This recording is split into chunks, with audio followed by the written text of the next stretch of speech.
We're all being told that AI is going to change everything, right? That it's building a better future.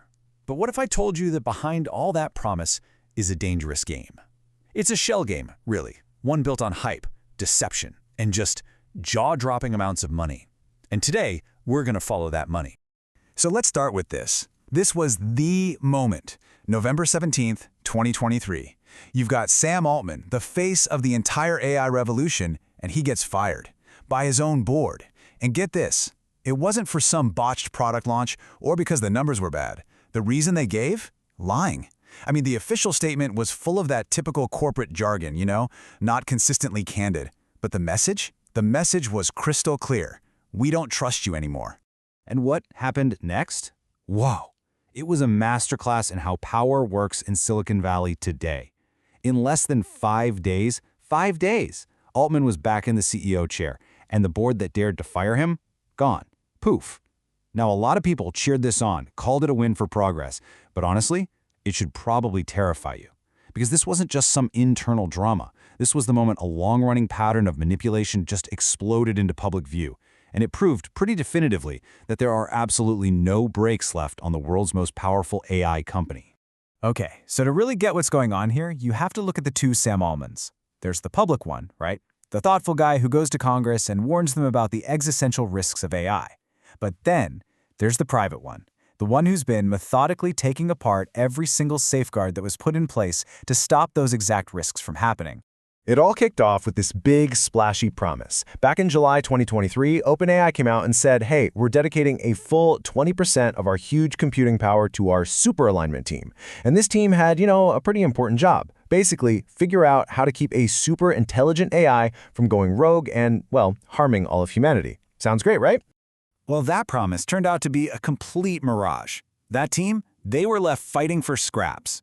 The resources they were promised were constantly getting rerouted to shiny new commercial products. The whole thing was just a PR move, a smokescreen designed to make everyone feel safe and attract top talent, all while the company was sprinting towards profit. And so what happens? The very people who understood the dangers, the ones who literally built OpenAI's safety systems, they started to head for the exits. First, it was a trickle, and then it became a flood. And we're not talking about junior coders here. We're talking about the co-founder, the CTO, the guy leading the safety team. They weren't just quitting for a better salary. They were voting with their feet. They were walking away from a mission that they just didn't believe in anymore. I mean, this quote from Jan Leike, one of the key people who left, it just says everything. Safety culture has taken a backseat to shiny products. The people who were hired to put up guardrails were being starved of resources and flat out ignored. That original mission, to safely benefit all of humanity, it got hollowed out piece by piece until only the money-making parts were left. They even quietly deleted the word safely from their mission statement. Think about that. And right here, this is the playbook. This is the core of the whole strategy. Step 1, go public, look very concerned. Tell the Senate you absolutely want regulation. Step 2, privately, send in the lobbyists to make sure any actual regulation has no teeth. It's the classic, say one thing, do the complete opposite move. And trust me, it's not just OpenAI doing this. Speaking of which, let's talk about OpenAI's biggest rival, Anthropic. They're running the exact same playbook, but they've taken it a step further. They're not just talking about safety. They've weaponized fear and turned it into their #1 marketing tool.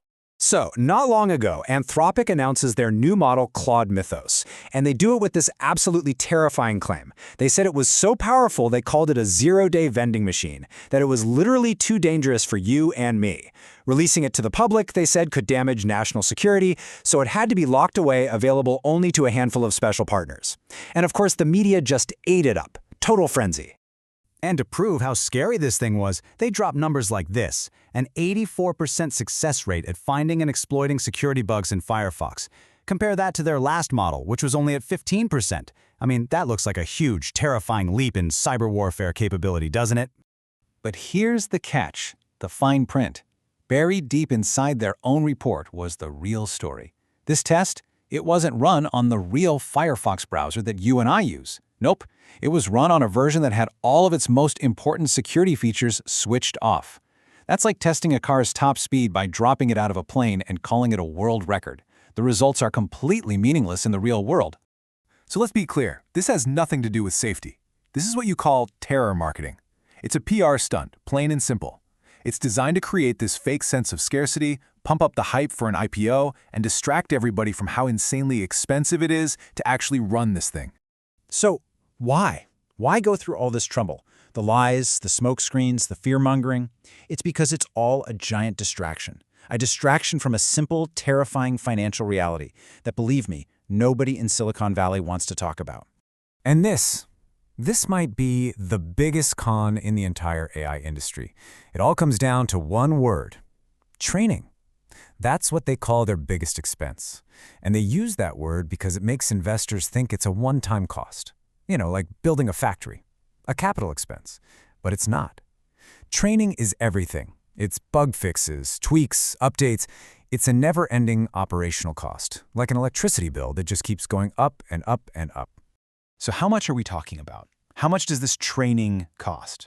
Well, reports suggest OpenAI is on track to spend over $120 billion. And that's not over a decade. That's just in the next 2 years. It is a staggering amount of money with absolutely no clear way of ever making it back. This quote just nails the absurdity of the business model. I need to borrow more money so that I can lose even more money. It's wild. The more popular these models become, the more computer power they use, and the faster the companies hemorrhage cash. It is a completely unsustainable money pit, but it's disguised as a technological revolution, all built on hype to keep the investor money coming in. Okay, so if the whole business model is a house of cards built on hype, what's actually going to last? What has real durable value in a world where AI can create almost anything for free? What's actually real? Look, the AI models themselves, they're becoming a commodity. Everyone will have one. But there are some things, human things, that AI just can't replicate on its own. And the companies that figure out how to own these things, they're the ones who are really going to win. And there are 3 of them. First up, trust. The internet is about to become a tidal wave of AI-generated junk. Millions of apps, websites, storefronts. Most of it will be garbage, and some of it will be downright dangerous. So, in that world, what's valuable?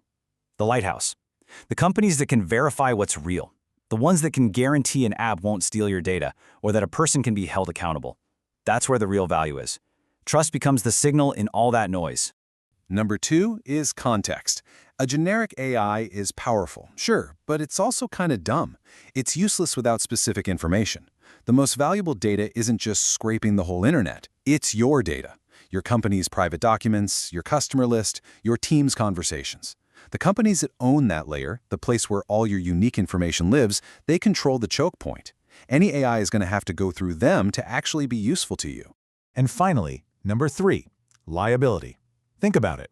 When an AI gives you bad medical advice and you get sick, who's to blame?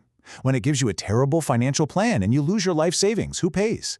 The AI did it isn't going to hold up in court. So, the real value will go to the people and the platforms who are willing to stand up and say, we're on the hook. We take responsibility.